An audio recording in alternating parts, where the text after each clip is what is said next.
জীবনে কি পেলাম? মরতে জনম যাহাদের, মরতে হবে তাহাদের।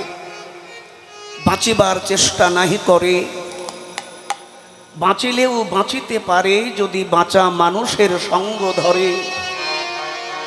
মরণ তারে কি করিতে পারে? আরে পাগলা, যখন তোমার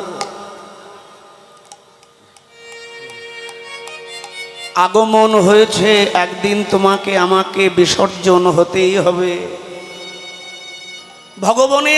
ভগবান আগমন হয়েছিলেন, একদিন তাকেও বিসর্জন নিতে হয়েছিলেন। কি তাই না? ভগবান জন্মেছিলেন কংসের কারাগার।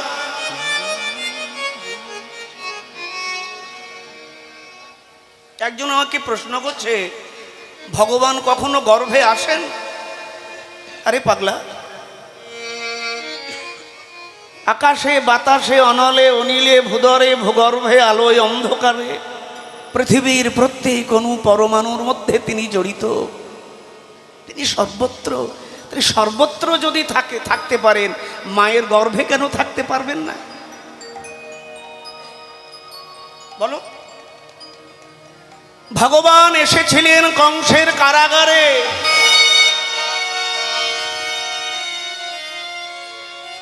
কারাগারে জন্ম নেওয়াটা খারাপ কিছু নয়।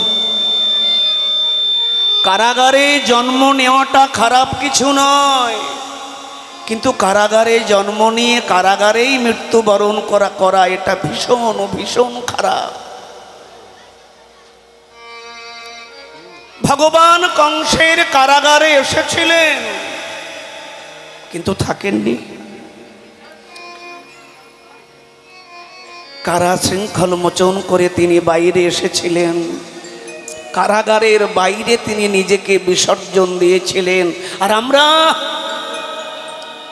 সংসার কারাগারে জন্ম নিচ্ছি, আবার সংসার কারাগারের মধ্যেই নিজেকে শেষ করে দিচ্ছি। হৃদয় গৌর হরি বল, হরি বল। আমার ছেলের বউ কথা শোনে না, আমার ছেলে কথা শোনে না। প্রেমানন্দ, প্যান প্যানাচ্ছ কেন? খালি নিজের স্বার্থ দেখলে। ছেলের বউ কথা শোনে না তাই তোমার দুঃখ। তুমি ছেলের বউর কথা শোনো কেন? শাশুড়ি হয়ে বসে আছো, মা হতে পারো না? হ্যাঁ, মা যদি হতে পারবে, বাচ্চা হওয়ার সময় নিজের বৌমাকে বাপের বাড়ি পাঠিয়ে দিতেন। রাধে। কেন? সংসারে শুধু চোখের জল আর প্যান প্যানানি। এই মানুষের প্যান প্যানানি আমার আর পছন্দ হয় না। ভগবান বললেন, কেন সংসারে বেকার চোখের জল ফেলছো? কেন ঘটি ঘটি গ্লাস গ্লাস চোখের জল নষ্ট করছো অকারণে? তোমার এই জলের মূল্য সংসারে কেউ দেবে না। দেবে না? দেবে? তাহলে বেকার কেন প্যান প্যানাচ্ছ? আরে জীবনটাকে এত, ভগবান বলছেন জীবনটাকে এত সিরিয়াস নিচ্ছ কেন? আমার দিকে তাকাও, আমি জীবনটাকে নাটক করে কাটিয়েছি। হরি বল, হরি বল। রাধে।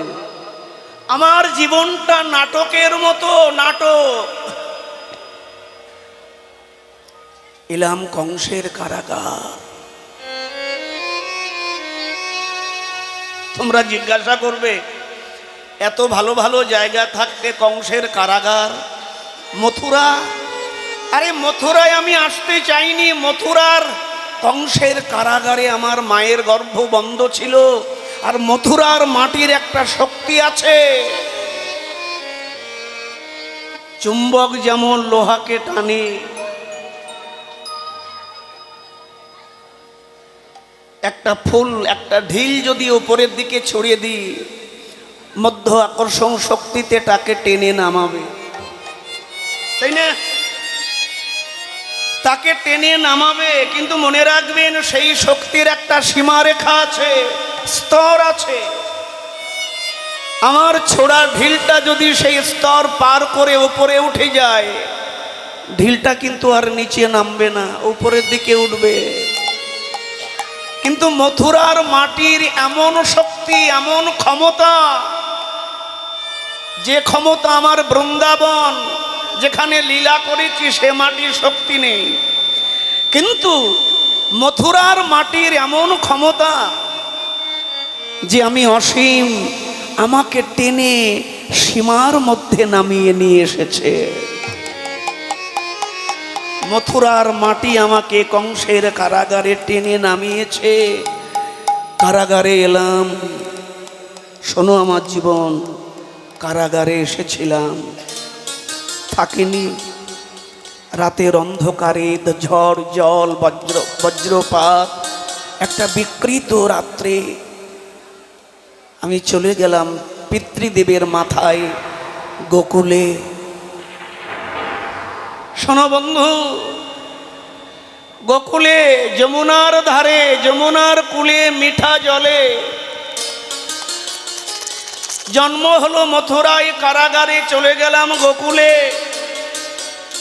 যমুনার কূলে মিঠা জলে জীবন শুরু করলাম।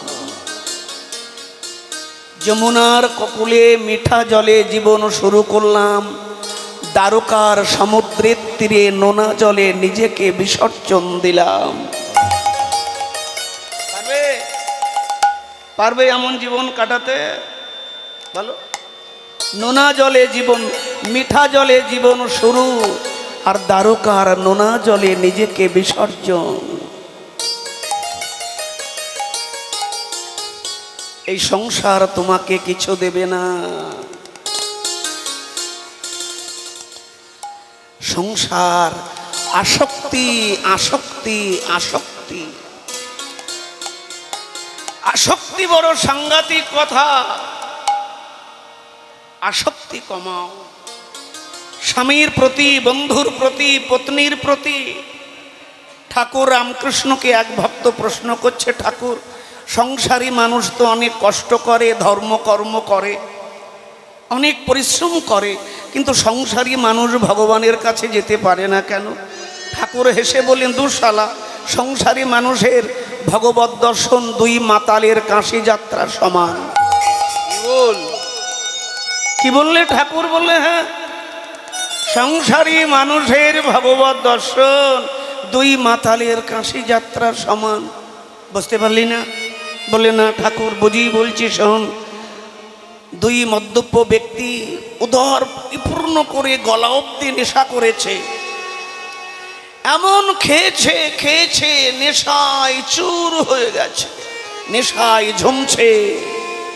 চাঁদের রাত, গঙ্গার জল টলমল করছে, ঘাটে নৌকা বাঁধা, গঙ্গার তীর দিয়ে দুইজন নেশা করে হেঁটে যাচ্ছে। একজন বন্ধু নেশার ঘরে বলছে, বন্ধু, এমন সুন্দর রাত্রে আমরা কেউ আর বাড়ি যাব না, তা কি করবে? ওই দেখো ঘাটে নৌকা, চলো আমরা একবার কাশি ঘুরে আসি।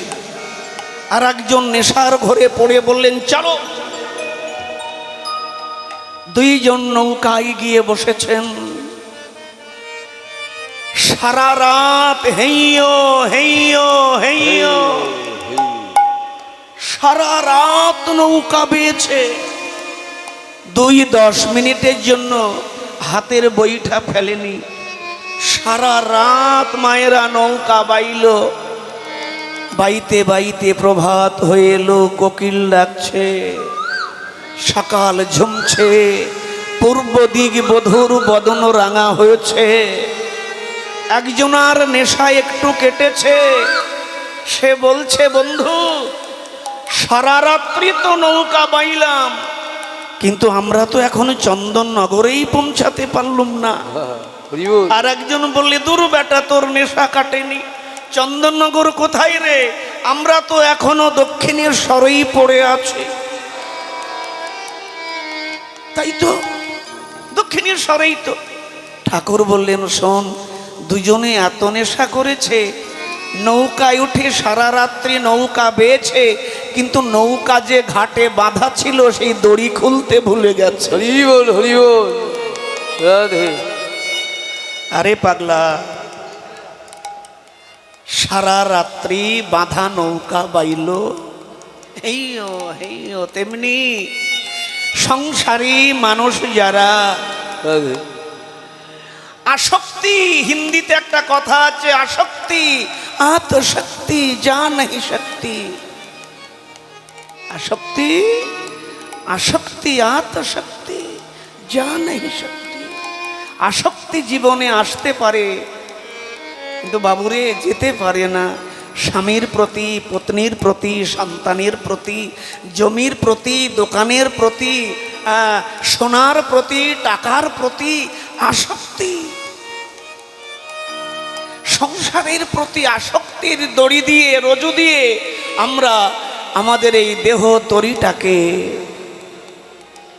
সংসার বৃক্ষে বেঁধে রাখি।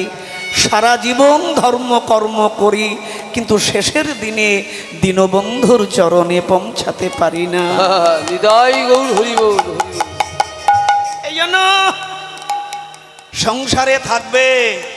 মায়েরা, তোমরা সংসার করছো, ইনকাম করছো, তোমাদের বাল বাচ্চা আছে, তাতে প্রেমানন্দের হিংসা নেই। সংসার তো করবে, সংসারে দুহাত দিয়ে উপার্জন করবে, তাতে আমার হিংসে নেই। তোমাদের দোতলা তিনতলা বাড়ি হোক, আমি দূর থেকে দেখবো আর প্রণাম করব। মায়েরা, তাতে আমার কোনো হিংসে নেই গো, আমি কাঙালি রয়ে যাব। তোমরা অনেক ধনী হও, অনেক উপার্জন করো, তোমাদের চোখে যেন কখনো জল না আসে, তোমরা যেন অভুক্ত না থাকো। আমি পরমাত্মার কাছে এই প্রার্থনা করি। তোমরা সোনার গহনা সারা শরীরে পরো, তাতে আমার চোখ টাটাবে না। কিন্তু মনে রেখো বন্ধু, সারা জীবন ধরে এত যে উপার্জন করলে সেটা কিন্তু এখানেই খরচা হবে। তোমার আমার শেষ যাত্রাকালে ওখানে যাবে না। একটা সোনার সোঁচ যদি বুদ্ধি করে মাথার মধ্যে গুজে রাখি, সেটাও নিতে পারবে না। তাই বলবো, অর্থ উপার্জনের সঙ্গে সঙ্গে, অর্থ তো উপার্জন করবে, সেই সঙ্গে সঙ্গে হরির বাসরে বসে, গুরুর কাছে বসে, সাধুর কাছে বসে, দেবালয়ে বসে, সৎসঙ্গে বসে একটু কৃপা, একটু করুণা, সাধু গুরু বৈষ্ণব পিতা মাতা মহতের একটু কৃপা করুণা সঙ্গে সঙ্গে উপার্জন করো। যে কৃপা, যে করুণা এখানেও আমার সঙ্গ দেবে। আবার চারজনার কাঁধে, আরে কি নিয়ে অহংকার করছো পাগলি? আমার এই আছে, এই আছে। প্রাণটা চলে গেলেই 100 গ্রাম ঘি, ছোট বাবা, 100 গ্রাম ঘি, 100, তাও শুদ্ধ পাবে না, ডাল্লা ঘি মেশানো। কারণ মানুষের মধ্যে ভেজাল, ঘি তো ভেজালও হবে। মানুষ যদি সংসারে সাচ্চা হতো, নির্ভেজালও হতো, ঘি খাঁটি হতো, মানুষই তো ভেজাল, তো ঘি তো ভেজালও হবে। 100 গ্রাম ঘি 3 মণ, 3.5 মণ, 4 মণ কাঠ, একটা দেশলাই কাঠি। 1 ঘন্টা 1.5 ঘন্টার মধ্যে তুমি আমি ফিনিশ। ভাবতে পারছো?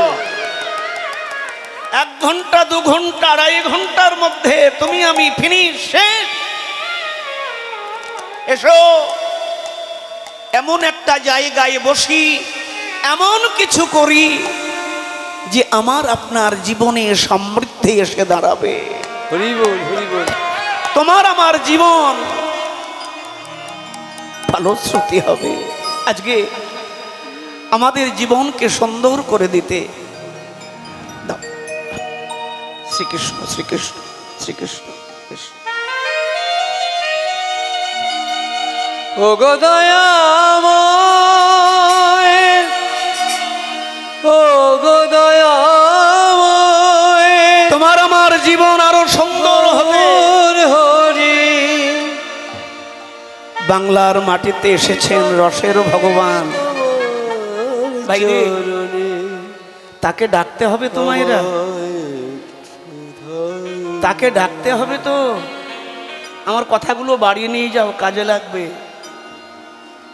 আমরা পাড়ায় পাড়ায় মন্দির বানাচ্ছি, বাড়িটা মন্দির বানাতে পারি না? হ্যাঁ? পাড়ায় পাড়ায় মন্দির বানিয়ে, রাস্তার মোড়ে মোড়ে মন্দির বানিয়ে ভগবানকে তালা দিয়ে মন্দিরে বন্ধ করে রেখেছি। আজকাল সমাজের যে অবস্থা, আমি বলবো ভগবানকে মন্দিরে তালা দিয়ে রেখো না, ভগবানকে সমাজের মাঝখানে বার করে আনো, ভগবান দেখুক। আর আমাদের এত বুদ্ধি, ভগবানকে তালা দিয়ে মন্দিরের মধ্যে বন্ধ করে রাখি, ইচ্ছা মতো খাওয়াই, ইচ্ছা মতো উঠাই, ইচ্ছা মতো আরতি করি। কেন বন্ধ করে রাখি? ভগবানকে মন্দিরে তালা দিয়ে বন্ধ করে না রাখলে সকাল বিকাল সমাজে আমি যে কীর্তিগুলো করি সেগুলো যদি ভগবান দেখে ফেলে,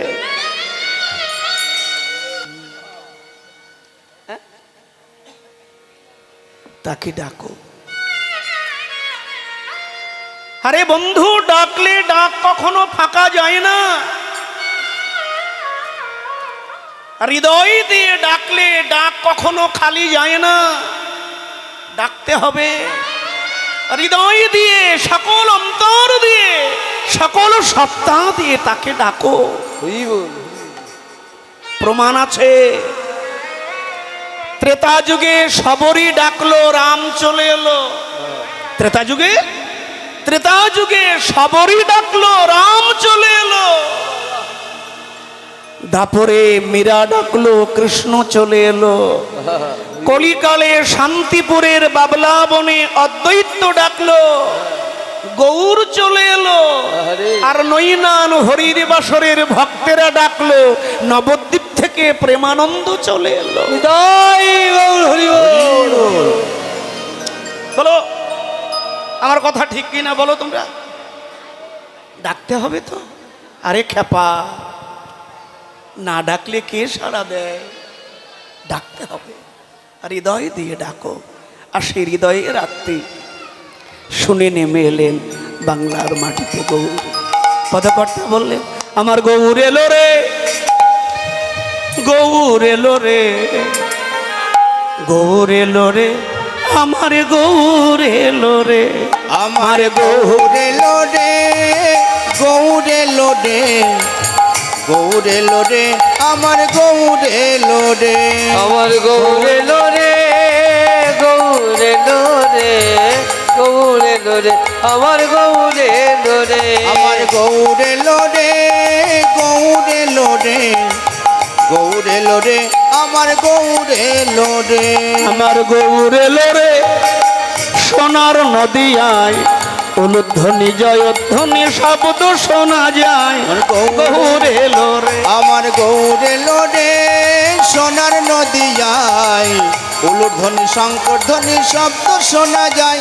আমার গৌর এলো রে, এলো তো,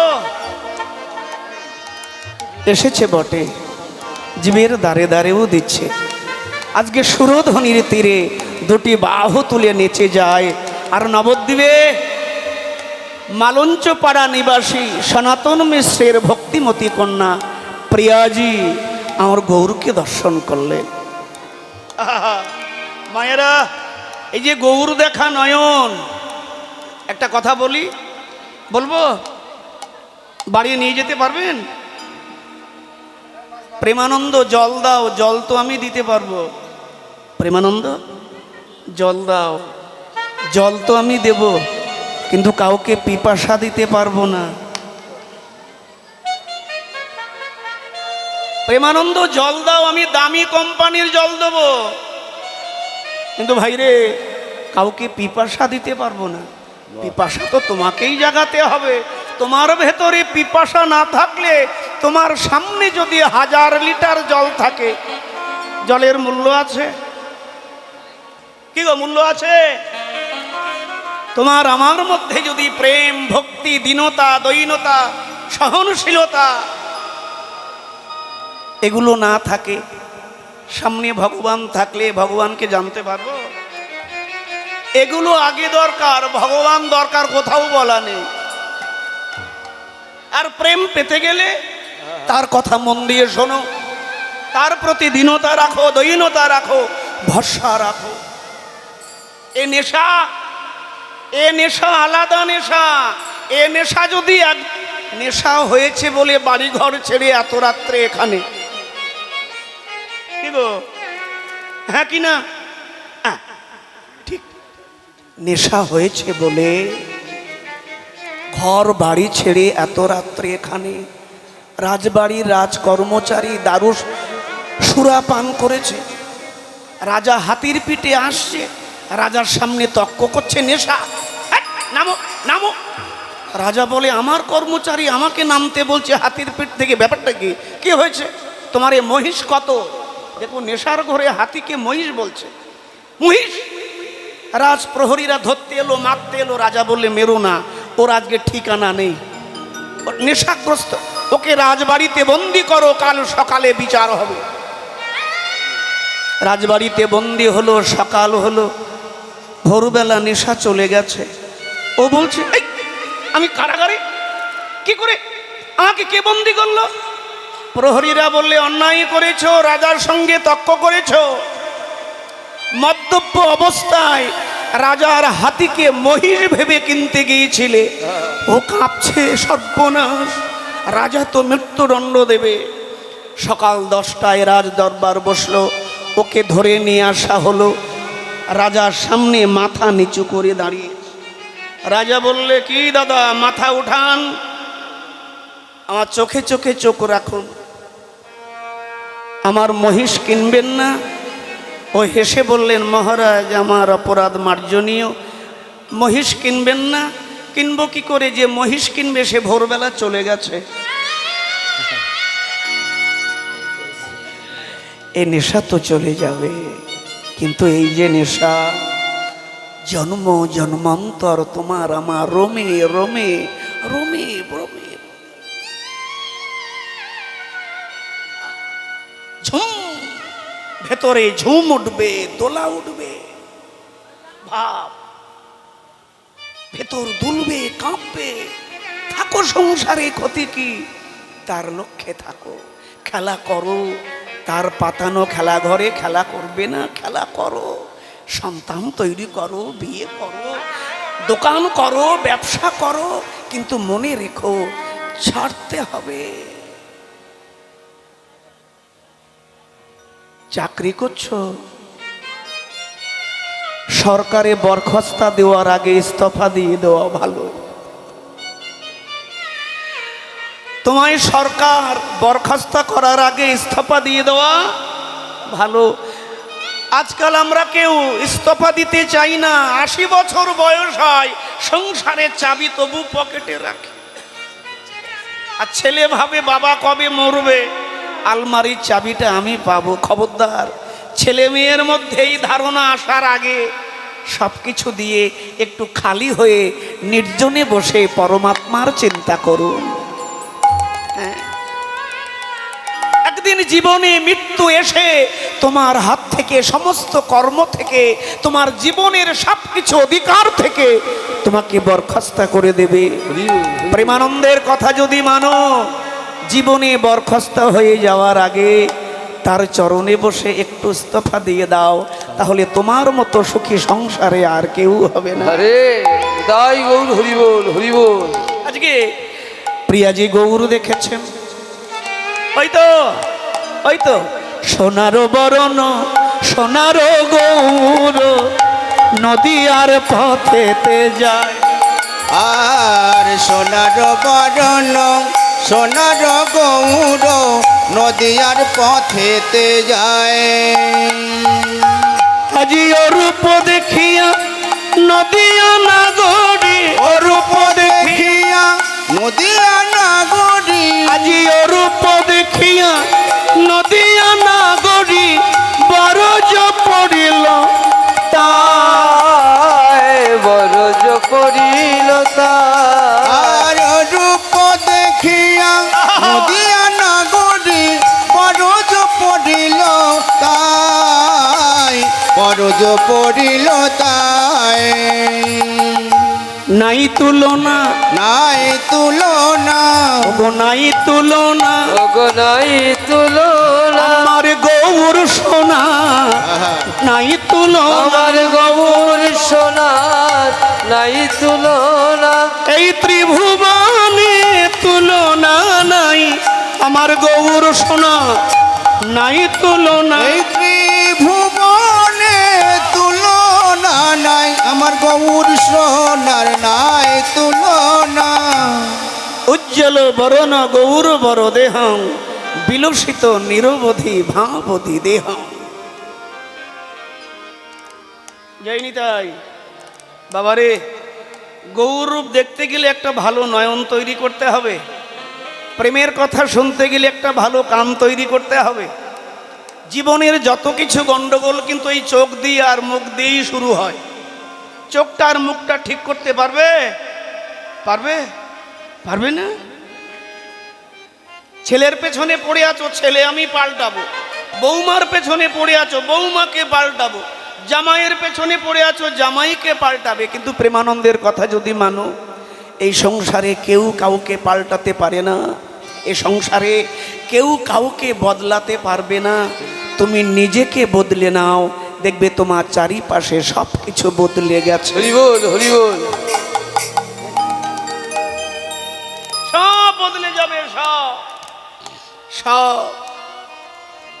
চোখটার মুখটা ঠিক করো। মুখ দিয়ে গৌর বলবে আর চোখ দিয়ে গৌর দেখবে। দেখা আর বলা, দেখা আর বলা। আহা, আর এই চোখ, এ কিন্তু যেমন তেমন চোখ না। এ চোখ আমাদের দেহের কয়টি দাঁত, ছিদ্র কটা, কে বলতে পারবে? 9টা। আমি বলি শোনো, 9টা নয় 10টা। আমরা জানি 9টা, কিন্তু আর একটা দ্বার আছে, সে গেটখানা হচ্ছে ভিআইপি গেট। প্রেমানন্দ, শ্যামানন্দ, অচ্যুতানন্দর জন্যে খোলে না, যারা ভিআইপি হতে পেরেছে তাদের জন্যে খোলে।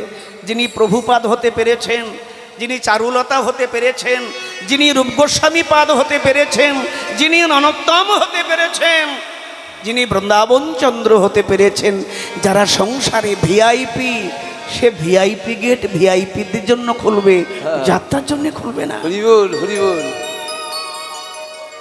সবাই বলে আমার ছেলে চাকরি করুক, উকিল হোক, ব্যারিস্টার হোক, আমার ছেলে ডাক্তার হোক। আজকাল কোনো মা বলে না, কোনো মা বলে না আমার ছেলে নরেন হোক, ক্ষুদিরাম হোক, বিনয়, বাদল, দীনেশ হোক। একজন আমাকে প্রশ্ন করেছিলেন, প্রভু আচ্ছা এত মনীষী মহারিষি ভারতবর্ষের মাটিতে জন্ম নিয়েছে। আমি বললাম হ্যাঁ বাবা, আমি যখন মন্দিরে ছাদে উঠে ঘুরি, যখন তারার মেলা দেখি, নক্ষত্র দেখি, ধ্রুব তারা দেখি, আমার মনে হয় এরা তারা নয়, এক একজন আমাদের ভারতের নক্ষত্র তত্ত্ব মনীষীগণ। আচ্ছা প্রভু, তো এখন আর কেউ জন্ম নিচ্ছে না কেন? আমি এক কথাই উত্তর দিয়েছিলাম, বাবা এখন তেমন মা কোথায় জন্ম নেবে? হরি বল। জীবনে কি পেয়েছো? কি পেয়েছো বলো? জীবনে জীবনে কি পেলে? আচ্ছা আফসোস হয় না? কি পেলে জীবনে? কি পেলে জীবনে? কি পেলে? কি পেলে? এখন কিছু কিছু এই দেখো বলে লক্ষ্মীর ভান্ডার ছাড়া আর কিচ্ছু পাইনি। খবরদার ফালতু কথা বলবে না। এই বাজে কথা বলে বলে অভ্যাস হয়ে গেছে, এগুলো বন্ধ করো। আজকাল মানুষ এত এত বেঈমান, আজকালকার মানুষ এত বেঈমান হয়েছে। রাগ করবেন না, আপনাদের বলিনি, ওমা তোমাদের বলিনি, পাশের পাড়াকে বলেছি। আর তোমাদের কথা তো ওই পাড়ায় গিয়ে বলবো। হরি বল। কিছু পাওনি, কিছু পেতে গেলে একটু বসো, একটু চঞ্চলতা থামিয়ে স্থির হও, একটু ভেতর দেখো, নিজেকে দেখো। বাইরে তো দেখলে, নিজেকে দেখো। তুমি কে? তুমি কোথায় ছিলে? কোথায় এলে? আবার কোথায় যাবে? তুমি আসলে কে? তুমি আসলে প্রেমানন্দ? তুমি আসলে চারু, তুমি আসলে ববিতার মা, তুমি কবিতার মা? না, এটা তোমার চলার মতো পরিচয়, এটা তোমার আসল পরিচয় না, এটা কাম চালানো না। প্রেমানন্দ এটা কাম চালাই, ও ব্যাংকে এখানে সেখানে কীর্তনে কাম চালানো নাম, এ নামটা ওখানে লাগবে না। এ নাম ভিতরটাকে দেখো। মায়েরা, তোমরাই যশোদা হতে পারবে, তোমরাই ভগবতী, তোমরাই শচী, তোমরাই মন্দাদরী কুন্তী। আমি বলেছিলাম বাবা, মনীষী জন্ম নেবে কি, প্লেন নামতে গেলে একটা ভালো এয়ারপোর্ট দরকার। বলো, প্লেন নামতে গেলে একটা ভালো এয়ারপোর্ট দরকার বাবা, যেখানে সেখানে প্লেন নামবে। তুই বল আমার গুদম ঘরে চালে নামক, তা তো হয় না বাবা। প্লেন নামবে একটা ভালো এয়ারপোর্ট দরকার। খেলোয়াড় আসবে বাইরে থেকে, একটা ভালো মাঠ না পেলে সে খেলবে কি করে? একটু নিজেকে তৈরি করো, নিজেকে দেখো। গৌর দেখতে গেলে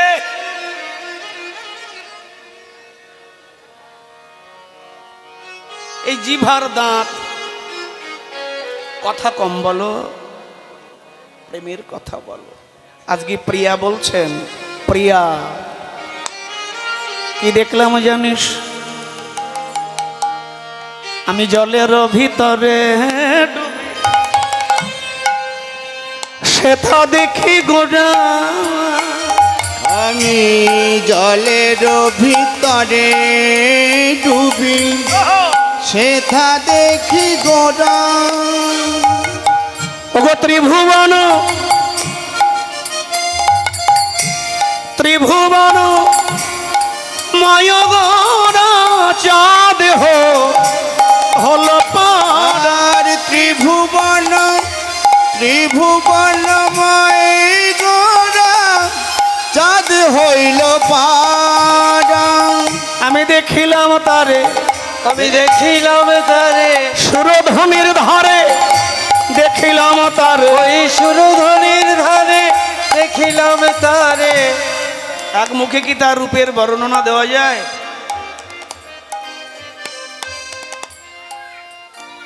মন যদি প্রেমময় না হয়, ভাবময় না হয়, হৃদয় দরজা যদি না খোলে, রূপের কথা বলা যায় না, রূপের কথা নেওয়া যায়?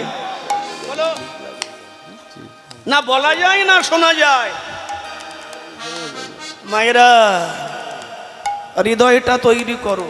বাড়ি কেমন বানাবে জানি না, কিন্তু এই জায়গাটা তৈরি করো। কারণ এটাই হচ্ছে আসল মন্দির। এটা যদি ঠিকভাবে তৈরি না করি, আমরা তাকে জানতে পারবো না। আরে বাবা, এ মন্দির তো ইট বালি পাথর দিয়ে আমরা বানিয়েছি, আমরা বানাইনি। ইট বালি পাথর দিয়ে আমরা এ মন্দির বানিয়েছি, কিন্তু ইট বালি পাথরের মন্দিরের আমরা এত পবিত্রতা বজায় রাখি। ওখানে বসে কেউ নেশা করবে না, অপরাধ হবে। ওখানে কেউ বাসিকা পরে উঠবে না, অপরাধ হবে। ওখানে বসে আন কথা বলবে না, অপরাধ হবে। ওখানে চটি পরে উঠবে না, অপরাধ হবে, পাপ লাগবে। ইট বালির গড়া পাথরের মন্দির আমরা বানিয়েছি, তার এত পবিত্রতা। কিন্তু ভগবান যে মন্দির বানিয়ে দিয়েছেন, বলো, ভগবান কৃপা করে যে মন্দির বানিয়ে দিয়েছেন, সেই মন্দিরের মর্যাদা রাখি আমরা? রাখি? বলো মায়েরা, আমার এই কথাটা, কোনো কথা বাড়িয়ে নিয়ে যাও বা না যাও, আমার এই কথাটা বাড়ি নাও। মন্দিরে ঢুকে দেখো কি সুন্দর রাধা মাধবের বিগ্রহ, কি অপূর্ব। চৈতন্য নিত্যানন্দ প্রভু দণ্ডায়মান। আচ্ছা অরবিন্দু, এই মূর্তি কোথা থেকে নিয়ে আসা? কোথা থেকে? চিতপুর। চিতপুরে ভগবান বানানো ফ্যাক্টরি আছে, যাবেন, গিয়ে দেখে আসবেন। আমি দেখেছি ভগবান বানানো ফ্যাক্টরি। যারা ভগবান বানাচ্ছে, বড় বড় পাথরের খণ্ড, মায়েরা শোনো, বড় বড় পাথরের খণ্ড, সেই পাথরের খণ্ডের বুকে ছাতির উপরে পা রেখে নীল হাতুড়ি দিয়ে ঠুকে ঠুকে ভগবান বানাচ্ছে। আমি অবাক হয়ে যাই আজকাল মানুষকে দেখে। আইরে, হ্যাঁ, পাথরের বুকের ছাতির উপরে পা রেখে হাতুড়ি নিম দিয়ে ঠুকে ঠুকে যে পাথরের মূর্তি বানালাম, সেই মূর্তি চিতপুর থেকে নৈনান গ্রামে এসে সেই পাথরের মূর্তি যদি একবার মন্দিরে ঢুকলো, সে ভগবান হয়ে গেল। হরি বল, হরি বল। মায়েরা, চিতপুর থেকে হাতুড়ি ঠুকে মূর্তি বানানো মূর্তি পুতুল নৈনান গ্রামে সে একবার মন্দিরে ঢুকে গেল, অভিষেক হয়ে যদি একবার বেদিতে বসে গেল, একবার পাথরের মূর্তি মন্দিরে ঢুকে যদি ভগবান হয়ে যেতে পারে, আমি আপনি মৃত্যুর আগদিন পর্যন্ত কত মন্দিরে ঢুকছি, 1000 বার 100 বার। পাথরের মূর্তি যদি মন্দিরে ঢুকে ভগবান হয়ে যায়, আমরা মন্দিরে ঢুকে একটু দেবতা হওয়া তো দূরের কথা, একটু মানুষ হয়ে বেরিয়ে আসতে পারি না। জয় হরি বল, হরি বল। বলো, পাথরের মূর্তি মন্দিরে ঢুকে ভগবান হয়ে গেল, আর আমরা মানুষ। হ্যাঁ, আশ্চর্য আমার বলা এখানে। পাথরের মূর্তি মন্দিরে ঢুকে ভগবান হয়ে যাচ্ছে, আর মানুষ, বিধির পূর্ণ সৃষ্টি মানব, অমৃতস্য পুত্র, সেই মানুষ জীবনে কতবার মন্দিরে ঢুকছে, একটু দেবতা হওয়া তো দূরের কথা, একটু মানুষ হয়ে বেরিয়ে আসতে পারছে না। তাই কলিকালে আমাদেরকে মানুষ করতে রসের গোড়া নগদ দেবে। প্রিয়াজি রূপ দর্শন করে আমি তাকে দেখলাম, কি দেখলাম? তুলনা তুলনা তুলনা তুলনা, সোনার বরণে তুলনা তুলনা, সোনার বরণে তুলনা তুলনা। কিসের তুলনা? ওই সোনার সঙ্গে আমার গৌর সোনা তুলনা হয়? কি গো বলো? জন্ম হতে মৃত্যু অবধি সোনার গহনা। আচ্ছা, এখন সোনার ভরি কত করে? 60। আমি জানি না, আমার সোনার জিনিস নেই। 60,000, 60,000। হ্যাঁ, কত? 58,000। আচ্ছা মায়েরা, পরে বসে থাকো কি করে? আমি পড়লে তোমার গা গরম হয়ে যাবে।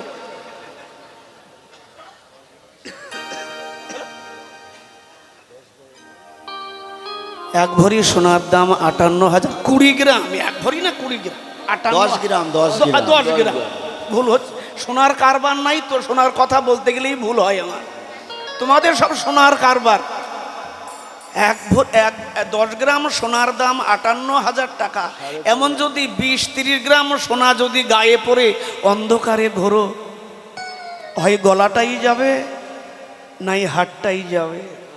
দেখো, প্রাকৃত সোনাকে আদর করলে তার মরণের ভয় আছে, কিন্তু আমার গৌর সোনাকে আদর করলে তার মরণের ভয় নাই, তার মৃত্যু ভয় চিরতরে পালিয়ে যায়। জয় গৌর, হরি বল।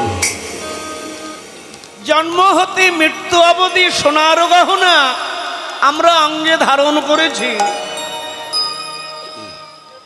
কিন্তু এই সোনা আমার দেহটাকে কখনো সোনা করতে পারবে?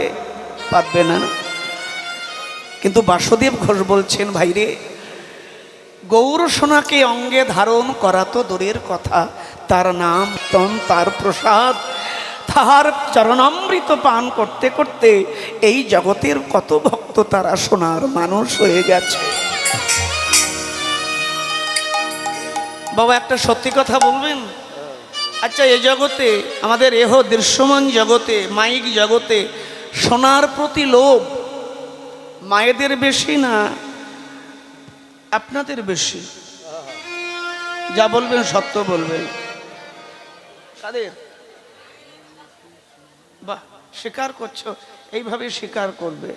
অপরাধ করলে আমার অন্যায় হয়েছে, স্বীকার করো, মাথা নত করো। মাথা কেন উঁচু করেছো?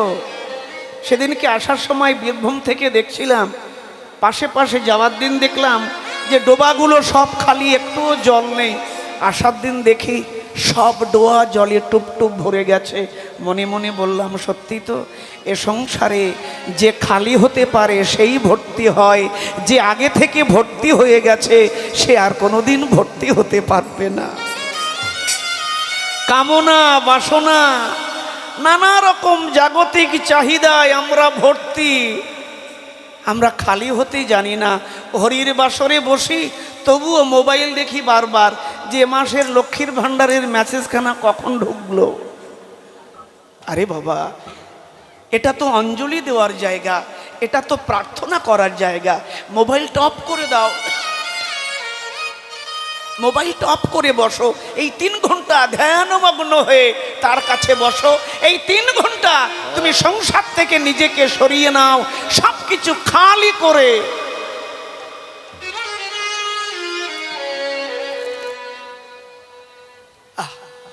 কপালে তিলক, কণ্ঠে মালা, বাড়িয়েছে খুব জ্বালা। গৌরাঙ্গের কপালে ললাটে তিলক, তিলক দেখে যেন ত্রিলোক ভুলছে। আর গলে দুলছে তুলসী, আবার বনফুলের মালা। প্রিয়া বললেন, কাঞ্চনা, আমি যদি ফুল হতাম, আমি মালা হয়ে গৌরাঙ্গের বুকে দুলতে পারতাম। ফুল উত্তর দিচ্ছে, প্রিয়া, আরে ও প্রিয়াজি, আমি মালা হয়েছি গৌরাঙ্গের গলায়, তুমিও হতে চাও? তবে শোনো প্রিয়া, মালা হয়ে তার গলায় দুলবে, একটু সুইয়ের খোঁচা খাবে না? তা বললে তো হবে না পাগলি। কি মালা হয়ে তার গলায় দুলবে, একটু সুইয়ের খোঁচা খাবে না? তা বললে তো হবে না বাবা। তুমি ভক্ত হবে, তুমি ভক্তিমতী হবে, বিনা পরীক্ষায় স্কুলে ক্লাসে উঠে যাবে, রোল নাম্বার পাবে। ভর্তি হয়েছ বলেই মাসটা তোমার রোল নাম্বার দিয়ে দেবে। আরে পাগলা, 1 বছর তো পড়ো, পরীক্ষা আসবে, তারপর নাম্বার পাবে, রোল নাম্বার ঠিক হবে। মালা হয়ে তার দলায় দুলতে গেলে একটু সুইয়ের খোঁচা তো তোমা আমাকে খেতেই হবে বন্ধু। তাকে স্মরণ করো। আমি তো এক কথাই বলি, যে করে স্মরণ তার হবে সুমরণ। হরি বল। দিনে একটা সময় ঠিক করো, সন্ধ্যাবেলা নয় ভোরবেলা, একটু স্মরণ করবে। গলায় মালা পরো, কপালে একটু তুলসীর তলার মাটি চন্দন লাগাও। এই যে ত্রিলোক, এই যে মালা। দেখো অদ্বিন্দু, আমার বাড়ি তো কোথায় তুমি জানো বাবা? আরে বাবা রে, জীবনের সাধুগুরু বৈষ্ণব দেখিনি মা। 6 মাস 1 বছর পর যখন বাবাজিরা যেতেন গ্রামে ভিক্ষা করতে, দেখতাম কপালে তিলক, গলায় মালা। আমি ভাবতাম এগুলো আবার কি? সাদা চুনের মতো লাগানো, সাদা চুন, চুনের মতো লাগানো, এগুলো কি? বুঝতাম না। কিন্তু একদিন সেইটা নিয়ে আমার অনুভব হলো, এখন বুঝি এর কত মূল্য।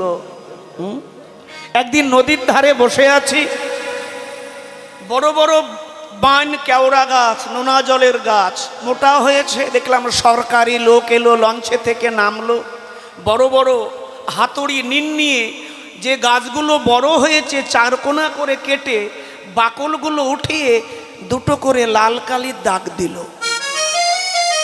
আমি বুঝতে পারলাম না। আমি একজনকে জিজ্ঞাসা করলাম, দাদা ভাই, এই যে গাছগুলোর বাকল উঠিয়ে 4 কোনা করে গর্ত করে এই যে 2টি করে দাগ দিচ্ছেন লাল কালির দাগ, এগুলো কি? উনি হেসে বললেন, ভাইয়া শোনো, এগুলো সরকারি চিহ্ন, এগুলো সরকারি চিহ্ন। এই গাছের ডাল যদি কেউ কাটে, এই গাছের যদি কেউ ক্ষতি করে, লোকসান করে, সরকার তাকে শাস্তি দেবে। আমি তখনই বুঝলাম, এই যে বাবাজি বৈষ্ণবরা সাধুরা লাগায়, এ সব হচ্ছে সরকারি চিহ্ন। আরে সরকারি চিহ্ন, এখানে যদি কেউ লোকসান করে, ক্ষতি করে, সরকার তাকে ছাড়ে না। এই জন্য মালা পরো, তিলক পরো। আর একটা কথা বলি, শোনো, রাগ করো না, কথাগুলো শোনো, মন দিয়ে শোনো। জগতে দুই রকম কুকুর আছে, একটা হচ্ছে ফালতু কুকুর আর একটা হচ্ছে পালতু কুকুর। পালতু কুকুর আর ফালতু কুকুর। এবার বাড়ি গিয়ে বালিশে মাথা দিয়ে যে প্রেমানন্দ বাবা কি বললো, কথাটা খুব গভীরে চিন্তা করো। পালতু হয়ে থাকবে সংসারে না ফালতু হয়ে থাকবে, সেটা তোমরাই বিচার করো। আরে বাবা, গুরু তো পথ দেখিয়ে দেবে, কীর্তনিয়া তো পথ বলে দেবে, শাস্ত্র তো বলবে এই পথ দিয়ে যাও। এখন তুমি কি করবে সেটা তুমি ঠিক করো। আহা, প্রভু আমার গলে দোলে মালা, সচির বালা, নাচিতে নাচিতে যায়। আর গলে দোলে মালা, সচিব বালা, নাচিতে নাচিতে যায়। গলে দোলে মালা, সচির মালা, নাচিতে নাচিতে যায়। ওগো হাসিত বদনে চাহে চারি পানে, হাসিত বদনে চাহে চারি পানে। ওগো হাসিত বদনে চাহে চারি পানে। আর হাসিত বদনে চাহে চারি পানে। যেন মুকুতা ঝরি যায়। আর হাসিত বদনে চাহে চারি পানে, যেন মুক্তা ঝরি যায়। যেন মুকুতা ঝরি যায়। যেন মুক্তা ঝরি যায়। বল কে গড়েছে আমার গৌর সোনা, বলে কে গড়েছে আমার গৌর সোনা। ওরে কে গড়েছে আমার গৌর সোনা। কে গড়েছে আমার গৌর সোনা। যার ত্রিজগতে তুলনা নাই, কে গড়েছে আমার গৌর সোনা। যার ত্রিজগতে তুলনা নাই, কে গড়েছে আমার গৌর সোনা। রূপের বর্ণনা দেওয়া যায়? আহ, কে গড়েছে? যে গড়েছে বালাই যায়। এমন অপূর্ব মূর্তি কাঞ্চনা, অরূপ দেখবো না বলে জলের মধ্যে ডুব দিলাম, কিন্তু জলের মধ্যেও ডুবেও দেখি সে জলের মধ্যে দাঁড়িয়ে রয়েছে। পদকর্তা বললেন, প্রিয়া, প্রভু জলের মধ্যে নয়, উনি তোমার নয়নে দাঁড়িয়ে রয়েছে। নয়ন, তোমার নয়ন দুটি গৌরময় হয়েছে তো, তাই তুমি যেদিকে তাকাও সেদিকে তোমার গৌরাঙ্গকে দেখতে পাও। দেখো কি কথা, যেদিকে তাকাও সেদিকে গৌরকে দেখতে পাও। সেই দিকে গৌরকে দেখো, রসরাজকে দেখো। প্রিয়াজি চোখে জল ফেলতে ফেলতে তেহ বলি গোরারু আমিও পাথান। দেহ বলি গোরা রূপ আমিও পাথান। ডুবিল তরণীর মন না জানে সাঁতার। ডুবিল তরণীর মন না জানে সাঁতার। ওগো ডুবিল তরণীর মন না জানে সাঁতার। ডুবিল তরণীর মন না জানে সাঁতার। ওগো তরণীর মন ডুবেছে, তরণীর মন ডুবেছে। তরণীর মন ডুবেছে। তরণীর মন ডুবেছে। আমার গোরারূপ সাগরে তরণীর মন আমার ডুবেছে। গোরা রূপ সাগরে যাই রে রূপের বলি হারি। গোরারূপ সাগরে, যাই রে নীলের বলি হারি। গোরারূপ সাগরে, তরণীর মন ডুবেছে। তরণীর মন ডুবেছে। ডুবো ডুবো, কোথায় ডুববে? কোথায় ডুববে? বিষয় বৈভবে নয়, প্রেমে ডুবো ডুবো হও। প্রেম, ডুবে যাও জীবনের মতো, একবার ডুবলে আর ভেসো না। এক পাশে বাসুদেব ঘোষ কীর্তন করছেন, আহা কে যায় গো নদী আর পথে কে বাজা। কে যায় গো নদী আর পথে কে যায়। কে কে যায় গো নদী আর পথে কে যায়। কে যাচ্ছে? কে যাচ্ছে নদিয়ায়? চরণে চরণেতে নপুর বাঁধা, চরণে বাঁধা আছে কি? চরণেতে নপুর বাঁধা, বদনে সদা হরিমলা। আর চরণেতে নূপুর বাঁধা, বদনে সাধাই হরি বলা। নয়নে গহে প্রেম বাড়ি হরি গুণ গান, নয়নে বহে প্রেম বাড়ি হরি গুণ গান। ওকে যাই গো নদিয়ার পথে বিদায় গৌরে। কে যায় গো নদিয়ার পথে কে যায়? খোল করতাল সমন্বয়ে নদিয়ার পথ দিয়ে যাচ্ছেন, আর প্রিয়াজি সেই গৌর রূপ দেখে আহা, এ বলা যায়। পদকর্তা বলছেন বাসুদেব ঘোষে কয় গোরায়নু অনুরাগে। আর বাসুদেব ঘোষে কয় গোরায়নু রাগে। ওই সোনার বরং গোরায় আমার হিয়ার মাঝে জাগে।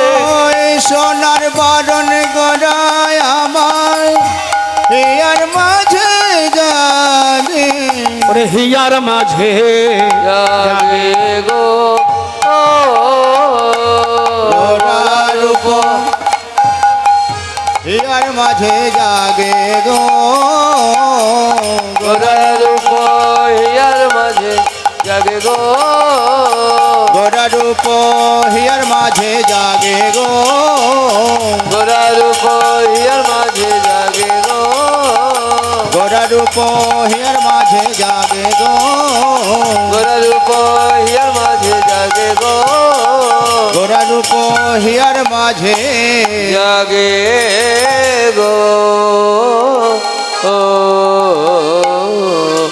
শ্রী গুরু প্রেমানন্দে হরি হরি বল।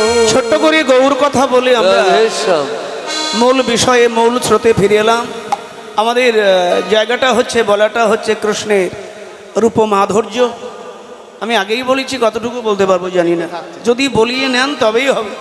আসুন এবার সবাই বৃন্দাবন যাত্রা করি। কি গো মায়েরা, চোখ ঢুলু ঢুলু কেন? হ্যাঁ, চোখ ঢুলঢুল করলে হবে না, জাগো, আরে জাগতে রহো। যে জাগে তার ঘরে চোর আসে না।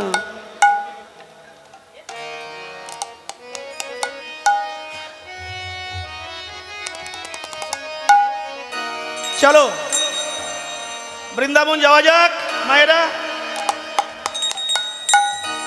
কি গাইতে গাইতে যাই? চল রে আমার মন, চলো একবার চল,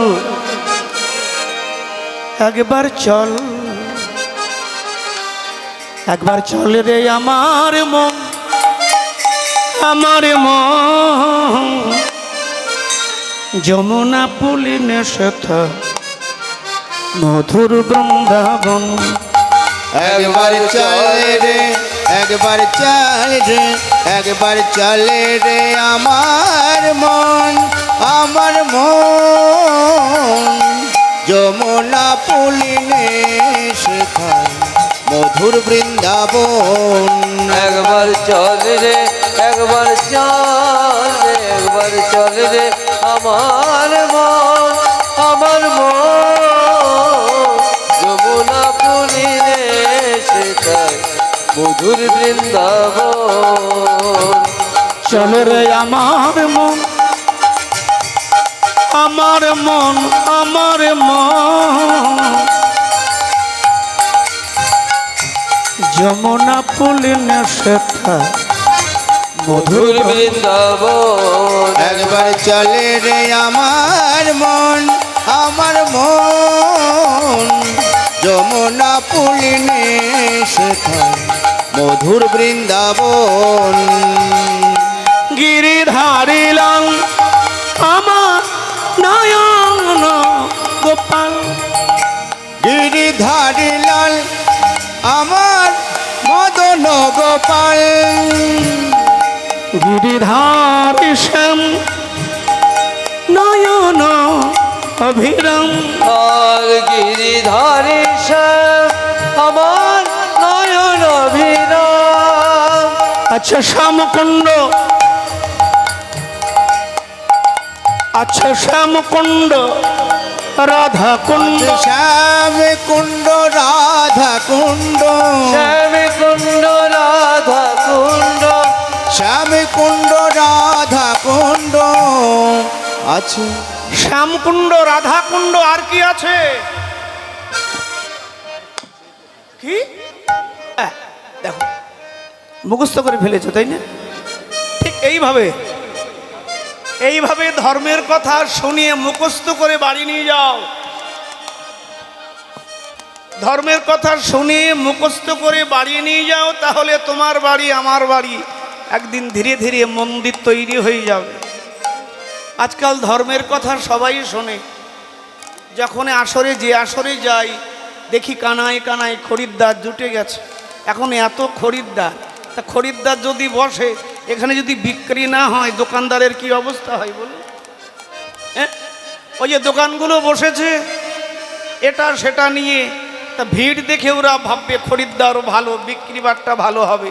এখন তুমি খালি দোকানের সামনে দিয়ে ঘুরে বেড়ালে কিছু নিলে না, তার দোকানদারের কি অবস্থা হবে? খালি দাম করলে দাদা কত, কয় 10 টাকা প্লেট। ফুচকা কত, কয় 10 টাকায় কটা। 10 টাকায় কটা দেয় এখন? 7টা। দাম করলে ফুচকার দাম করলে 4-5 জন জড়ো হয়ে গেল, নারী পুরুষ। ফুচকাওয়ালা ভাবলো বেশ খরিদ্দার ভালো, এবার মনে হয় আমার ফুচকা বিক্রি হবে, কিছু অর্থ উপার্জন করব, হাসি মুখে ঘরে যাব। দাম করলো, তারপর নেবেন না, না থাক থাক থাক, চলে গেল। ফুচকাওয়ালা হা করে তাকিয়ে রইল। আজকাল আমরা যে কীর্তনী আমাদের অবস্থাও তাই। দেখুন না, খরিদ্দার কানায় কানায় ভরেছে, কানায় কানায় খরিদ্দার।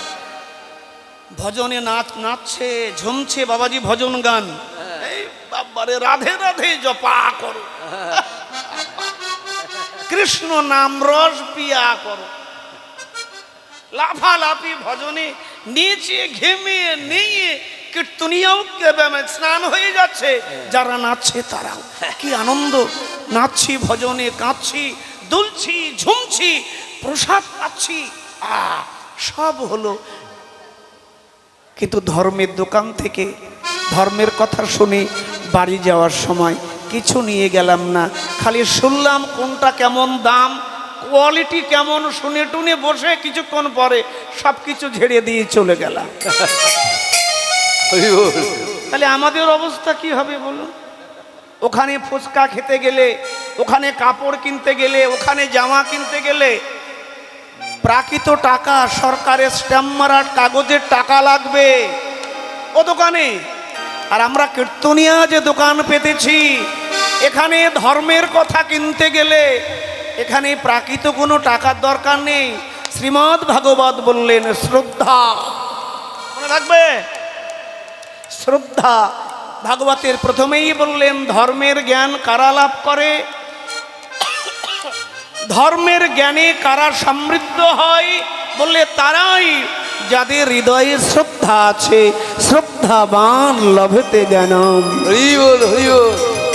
ওখানে তোমায় টাকা দিয়ে কিনতে হবে, আর এখানে শ্রদ্ধা দিয়ে ধর্মের কথা কিনে তোমাকে মাথায় করে বাড়ি নিয়ে যেতে হবে।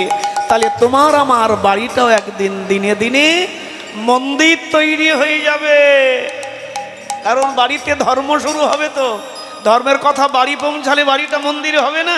সেখানে চেঁচামেচি হবে না, হিংসা হবে না, যায় যায় ঝগড়া হবে না, ভাইয়ে ভাই কই আমি রাম ভক্ত, আহা রাম ভক্ত, জয় শ্রীরাম। বেটা তুমি রাম ভক্ত, কিন্তু তোমার স্বভাব তো রাবণের মতো।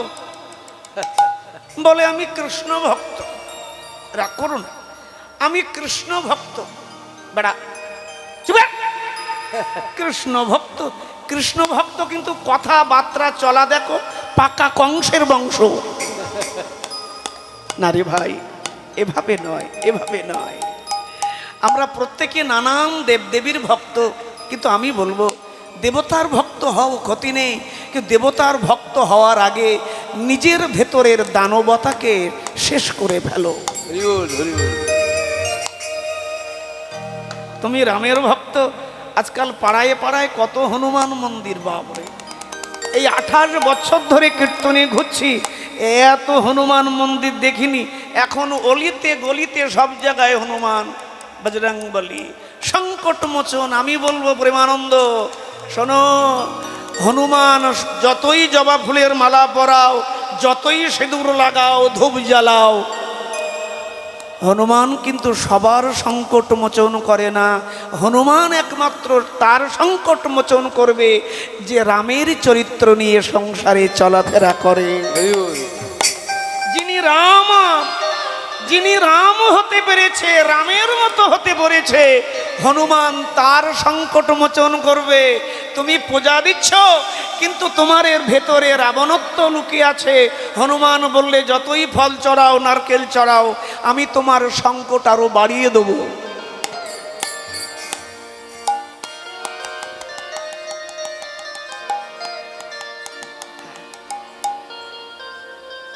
এটাই হচ্ছে ভজন। কথা শোনো, কথা শুনে সমৃদ্ধি হও জীবনে, নিজেকে পাল্টাও। সংসার ছাড়তে হবে না, বাড়ি থাকো। আমার মতো কাপড় রং করতে হবে না। আরে কাপড় রং করে তো সাধু 1 ঘন্টায় সবাই হতে পারবে। এই তো চৈত্র মাসে বাবার সন্ন্যাসীরা হচ্ছে না, 1 ঘন্টার মধ্যে সাধু হয়ে যাচ্ছে সবাই। কাপড় রং করে শুকিয়ে গুরুদেব গলায় উত্তরীয় দিয়ে দিচ্ছে, সাধু। কাপড় সাধু তো 1 ঘন্টায় হওয়া যাবে। কিন্তু ভাই রে, প্রেমানন্দের কথা যদি মানো, চরিত্র স্বভাব বললে সাধু হতে গেলে তোমার আমার জন্ম জন্মান্তর লেগে যাবে। সংসারে থাকো, কি লাগবে? কি আছে বৃন্দাবনের? শ্যামকুণ্ড, রাধাকুণ্ড, আর কি আছে? গিরি গোবর্ধন, আছে গিরি গোবর্ধন, যমুনা পুলিনে শেখায় শ্রীধামে বৃন্দাবন। একবার চলে রে আমার মন, আমার মন, যমুনা পুলিনে শেখাই মধুর বৃন্দাবন। একবার চলে রে আমার মন, আমার মন, যমুনা পুলিনে শেখাই মধুর বৃন্দাবন। যমুনা পুলিনে শেখায় মধুর বৃন্দাবন। আছে পিতানন্দ, মা যশোদা, পিতানন্দ মা যশোদা, আরে পিতানন্দ মা যশোদা, আছে আরে পিতানন্দ মা যশোদা। আর আছে যত শাখা গণ, আছে যত শাখা গণ, আছে যত শাখা গণ। আর যমুনা পুলিনে শেখায় শ্রীধামে বৃন্দাবন। একবার চলে রে, একবার চলে রে, একবার চলে রে আমার মন, আমার মন, যমুনা পুলিনে শেখাই শ্রীধাম বৃন্দাবন।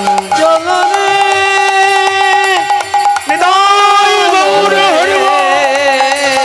যমুনা পুলিনে শেখাই মধুর বৃন্দাবন।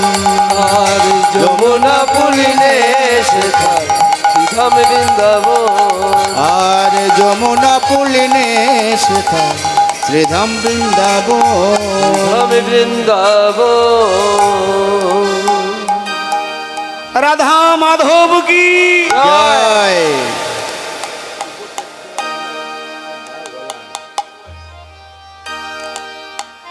এখানে কি থাকে ভেতর দিয়ে? কি থাকে? তোমরা এই ঘরের ভেতরে তোমরা কোন পার্টি? হাত তুললে না?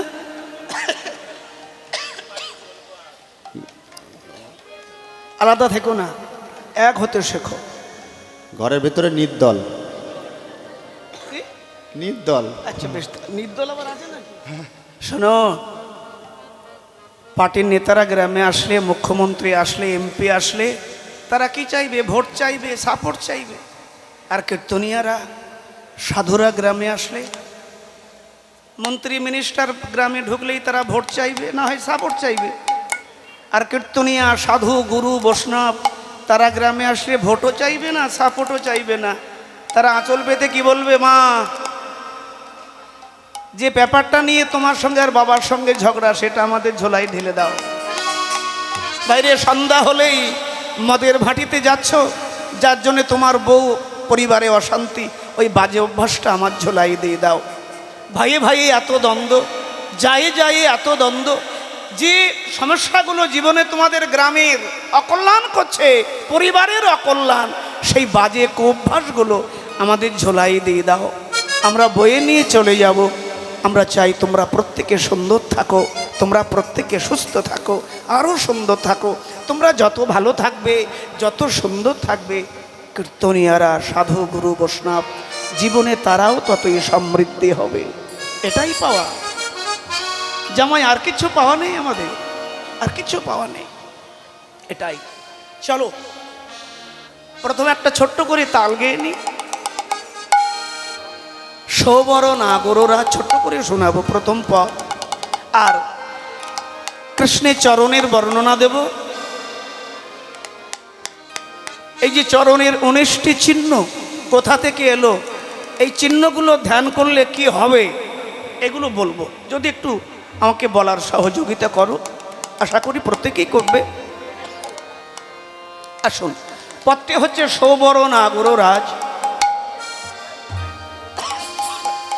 পদটি শুনুন।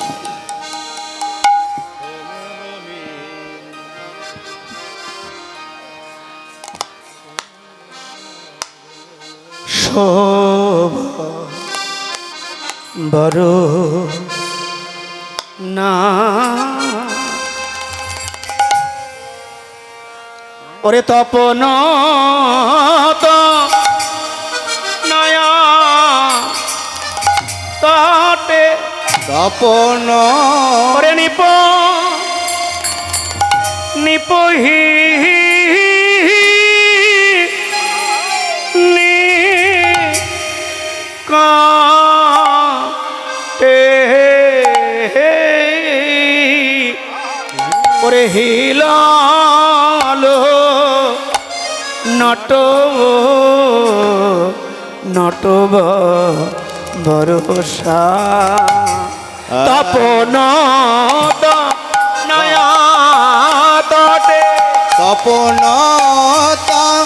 নয়া তটে নিপহি নিকটে তপন তনয়া তটে নিপহি নিকটে হিলালো নাট ভরসা আমারে আহা মরি রে আমি দেখে যে এলাম রে হিলাল আমি দেখে যে এলাম রে হিলালো দেখে যে এলাম রে হিলালো দেখে যে এলাম রে হিলাল আমি দেখে যে এলাম রে হিলাল আমি দেখে যে এলাম রে আমি দেখে যে এলাম রে হিলালো দেখে যে এলাম রে হিলালো নট ভরসা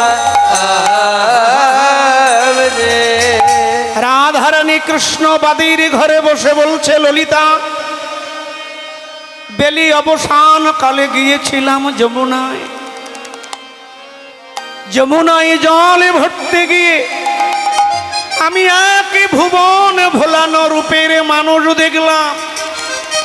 কি দেখলাম জানিস?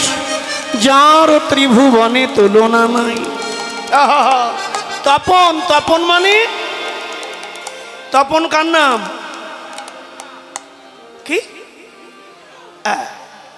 এক জায়গায় রূপের কীর্তন হচ্ছে, সামনে এক মামনি বসে আছে, খুব সরল সাদা, গ্রামের মানুষ তো খুব সাদা সিধা। সরলতা না আসলে ঈশ্বর প্রাপ্তি হয় না।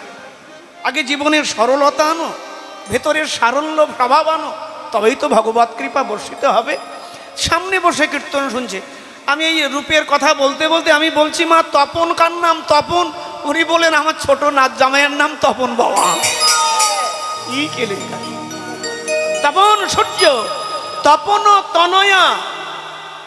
তনয়া মানে কন্যা। তা সূর্যের কন্যার নাম কি? যমুনা। তপন তনয়া তটে, যমুনার তটে নিপহি কদম্ব তরুমূলে অপূর্ব নর্তকের বেশে আমি তাকে দেখলাম। কে দেখলাম জানিস? চিকন কালা, গলায় মালা, বাজনানো পুরো আর চিকন কালা, গলায় মালা, বাজনানো পুরো পায়। ওরে বাজনানো পুরো পাই গো সখী, বাজনানো পুরো পাই গো সখী, বাজনানো পুরো পাই গো সখী। ওই তো শোনা যায় আমার চিকন কালা, গলায় মালা, বাজনালো পুরো আর চিকন কালা, গলায় মালা, বাজনানো পুরো পায়। রাধারানীর বলা এত সুন্দর বলা। ছোট, এবার লক্ষ্য করো। চিকন কালার, গলায় মালা, বাজনা নপুর পায়। তার চরণে নপুর বাজছে। এই নপুর দুটো কে ছিল? তার মাথায় শত শত সৌদামিনী জড়িত বিনোদ চূড়া, ললাটে তিলক, কর্ণে মকরাকৃতি কুণ্ডল, গলায় প্রীত ধরা, মুখে মৃদু হাসি, গলায় পড়েছে আবার বৈদন্তীর মালা, চরণে নপুর, অধরে অধর রঞ্জিত মুরলী, এমন তার শোভা। তো কি দেখলাম?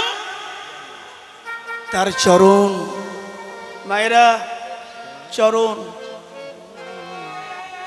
চরণেই হচ্ছে আচরণ। কি বললাম? ভগবত চরণেই হচ্ছে তোমার আমার আচরণ। গুরু গোবিন্দের চরণেই হচ্ছে তোমার আমার জীবনের আচরণ। রাধারানী বললেন তার চরণ দেখলাম। কি দেখলাম? আহা! দক্ষিণ চরণে দেখলাম 11টি চিহ্ন, আর বাম চরণে কটি? 8টি। তাহলে 11 আর 8 কত হচ্ছে?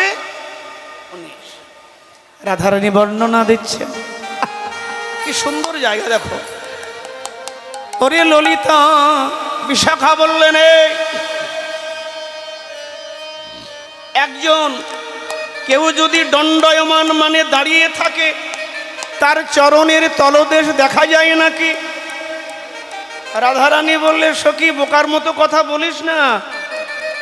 আরে আরে আরে, সবাই কি একভাবে দাঁড়ায়? ওই দেখুন এক ভাই দাঁড়িয়ে আছে, ওই যে সাদা জামা গায়ে।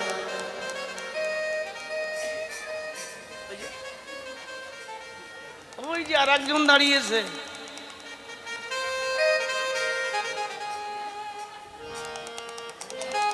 আর ওই দেখুন এক বাবা দাঁড়িয়েছে।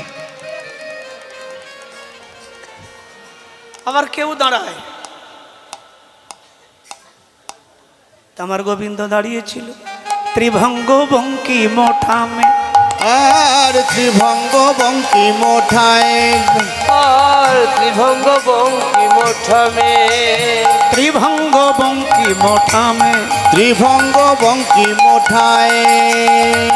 আমি নয়ন ভরে দেখে এলাম, আমি নয়নে ভরে দেখে এলাম, আমি নয়ন ভরে দেখে গেলাম। আমি নয়ন ভরে দেখে এলাম। ওরে যমুনাই যা আনতে গিয়ে নয়ন ভরে দেখে ওই যমুনায় জল আনতে গিয়ে প্রিয় ললিতা ও বিশাখা, যমুনায় জল আনতে গিয়ে, ও ললিতায় বিশাখা, যমুনায় জল আনতে গিয়ে, ও ললিতায় বিদায় গৌর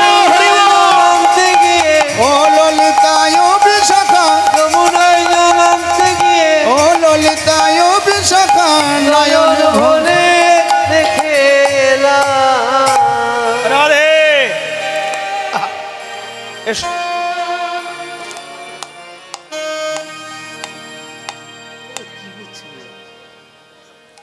বেশ।